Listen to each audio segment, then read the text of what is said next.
Kadior Média, la chaîne du Kadior. Bienvenue dans votre chronique de la semaine sur Kadior Média. Merci pour votre fidélité, merci pour votre présence et surtout, merci de continuer ce voyage avec nous à travers les figures qui ont façonné notre histoire.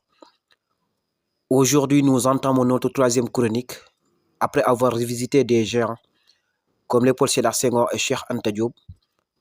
Nous ouvrons maintenant une page à la fois lumineuse et douloureuse de la mémoire sénégalaise.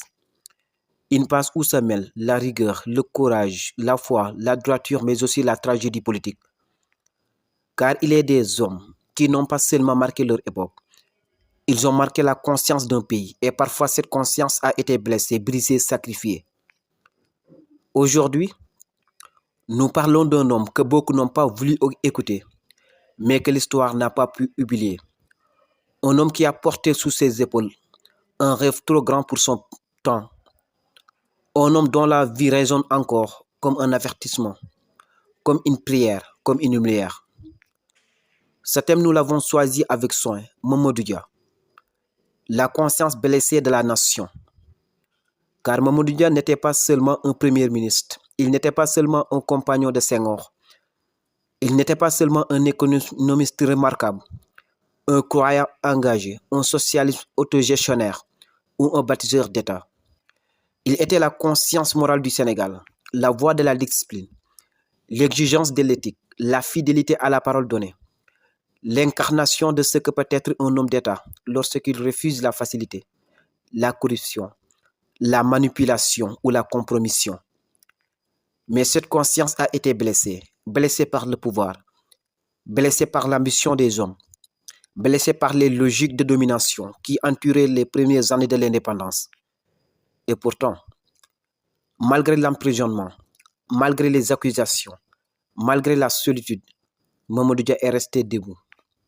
Debout dans ses valeurs, debout dans sa foi, debout dans son engagement pour le peuple. C'est cette histoire que nous allons raconter aujourd'hui. Une histoire forte, une histoire noble, une histoire qui oblige chaque Sénégalais à réfléchir sur ce que doit être un leader, sur ce que doit être l'indépendance, sur ce que doit être la justice. Mesdames et messieurs, bienvenue dans cette troisième chronique consacrée à Mamadou Dia, la conscience blessée de la nation. Parlons maintenant des origines. Un homme simple, formé par la rigueur et la foi. Mamadou Dia est né le 18 juillet 1910 à Khombole, dans le département de Thiès. Il grandit dans une famille modeste, imprégnée de valeurs religieuses et de discipline. Cette éducation marquera toute sa vie.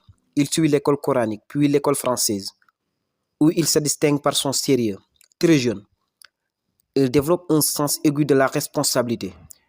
Il poursuit ses études à l'école normale William Ponty, la grande pépinière des élites africaines. C'est la rigueur, le travail et la foi qui construisent les bases de sa personnalité. Parlons du contexte. L'Afrique en quête d'indépendance et d'intégrité. Quand Mamadou Dia entre en politique, l'Afrique francophone cherche encore son chemin. Le Sénégal avance vers l'indépendance, mais les tensions sont fortes. Entre partisans de la rupture totale et partisans d'une autonomie progressive sous influence française. Dans ce contexte fragile et explosif, une question domine. Comment construire un État juste, prospère, intègre et souverain? Mamadou Dia choisit la voie la plus difficile, celle de l'éthique absolue, du patriotisme exigeant et du refus de la compromission.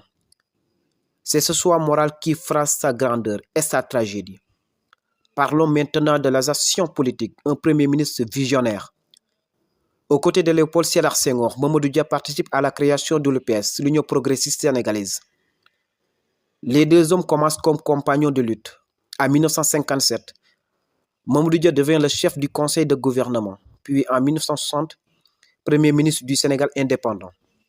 À ce poste, il mène une politique axée sur la justice sociale, l'autosuffisance économique, l'autogestion populaire, la transparence dans la gestion publique, la lutte contre la corruption, la valorisation du monde rural. Pour Mamadou Dia, l'indépendance ne doit pas être seulement politique, elle doit être économique, morale, culturelle.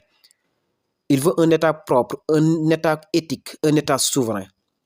Mais cette vision rigoureuse les met rapidement en conflit avec les milieux installés, les intérêts économiques et même certains de ses alliés politiques. À cela s'ajoute la rupture, une crise politique qui devient une tragédie nationale. Parce qu'en décembre 1962, une crise éclate entre le président Senghor et le premier ministre Mamadou Dia. Un désaccord profond sur la direction économique du pays. Un conflit entre deux visions de l'indépendance. La crise dégénère.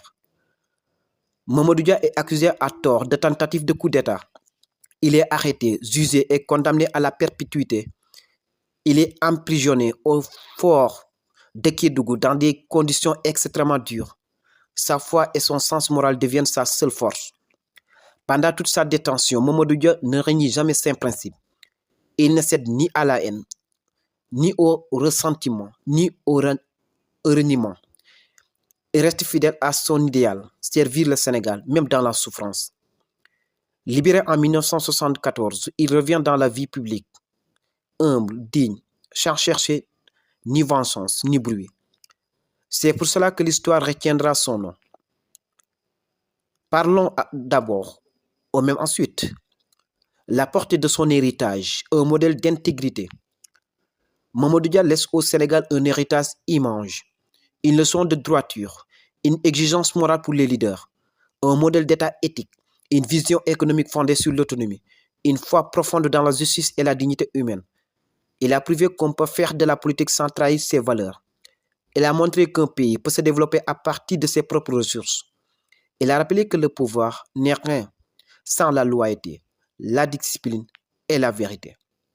Mamadou Dia est et restera la conscience blessée, mais indestructible de la nation sénégalaise. Mesdames et messieurs, nous voilà au terme de cette troisième chronique consacrée à Mamadou Dia, la conscience blessée de la nation. Merci de nous avoir prêté attention. Merci pour votre présence et votre fidélité.